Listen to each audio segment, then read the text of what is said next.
सबैजनालाई यीशु ख्रीष्टको नाममा जेमेसी।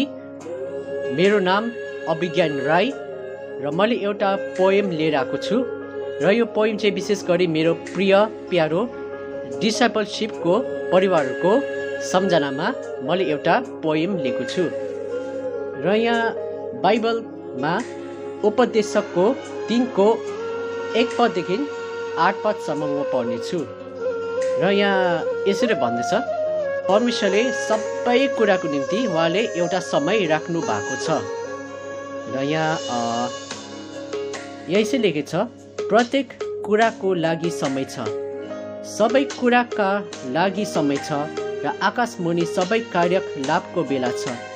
जन्मने एउटा समय छ र मर्ने एउटा समय, रोप्ने एउटा समय छ र उख्ने एउटा समय, मार्ने एउटा समय छ र निको पार्ने एउटा समय, भत्काउने एउटा समय छ र बनाउने एउटा समय, रुने एउटा समय छ र हाँस्ने एउटा समय, शोक गर्ने एउटा समय छ र नाच्ने एउटा समय, ढुङ्गा छर्ने एउटा समय छ, रति बटुल्ने एउटा समय, अँगालो हाल्ने एउटा समय छ र अलग रहने एउटा समय, खोज्ने एउटा समय छ र छोडिदिने एउटा समय, राख्ने एउटा समय छ र फाल्ने एउटा समय, च्यात्ने एउटा समय छ र मर्मत गर्ने एउटा समय, चुप लाग्ने समय छ र बोल्ने एउटा समय, प्रेम गर्ने एउटा समय छ र घृणा गर्ने एउटा समय, शुद्ध गर्ने एउटा समय छ र मेलमिलाप गर्ने एउटा समय। र यो बाइबलमा उपदेशकको 1 पददेखि यहाँ बाइबलमा उपदेशकको 3को 1 पददेखि 8 पदसम्म तपाईँले सबैजनाले बुझ्नुभयो होला। यो चाहिँ खासमा चाहिँ परमेश्वरले सबै कुराको निम्ति समय उहाँले राख्नुभएको छ र धन्यवाद दिन्छु हाम्रो परमेश्वरलाई। एकदमै उहाँको जीवनको लागि धन्यवाद दिन्छु र उहाँले हामीलाई यो 1 महिनाको डिसाइपलशिपको ट्रेनिङमा उहाँले हामीलाई रक्षा गर्नुभयो, सबै कुरामा उहाँले हामीलाई रक्षा गर्नुभयो र उहाँको यही इच्छा थियो, योजना थियो त्यहाँ पुर्याउनको लागि र यहाँबाट हामी जस्तो गयौँ हामी एउटा चेन्ज भएर गएको छौँ। सबैजनाले आफ्नो इच्छा लगेर गएको छ, आफ्नै योजना लगेर गएको छ र म फिल गर्छु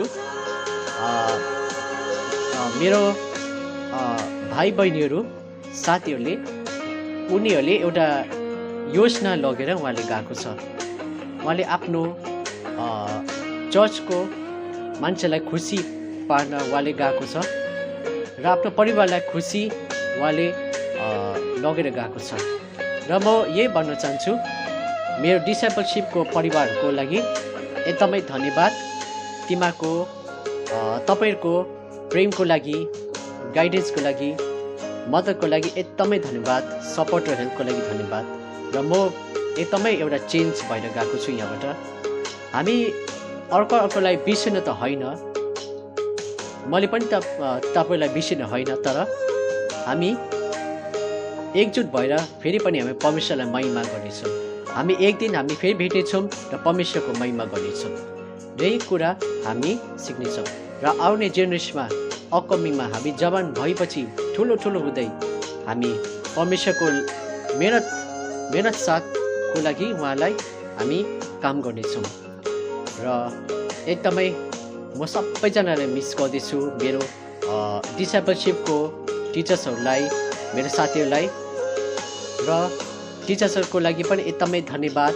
उहाँहरूको गाइडेन्सको लागि, प्रेमको लागि, सपोर्टको लागि सबै धन्यवाद दिन्छु र मेरो यही छ, मेरो बिन्ती प्रार्थना छ कि उहाँहरूले आफ्नो परिवारलाई, आफ्नो ठाउँलाई खुसी पार्न सकेकोस् र मेरो साथीले पनि आफ्नो ठाउँलाई, परिवारलाई खुसी पार्न सकेकोस् र तपाईँलाई एकदमै जेमेसी, take care, lots of love मेरोबाट यतिमा भन्दै हुन्छ। फेरि पनि यीशु ख्रीष्टको नाममा जेमेसी।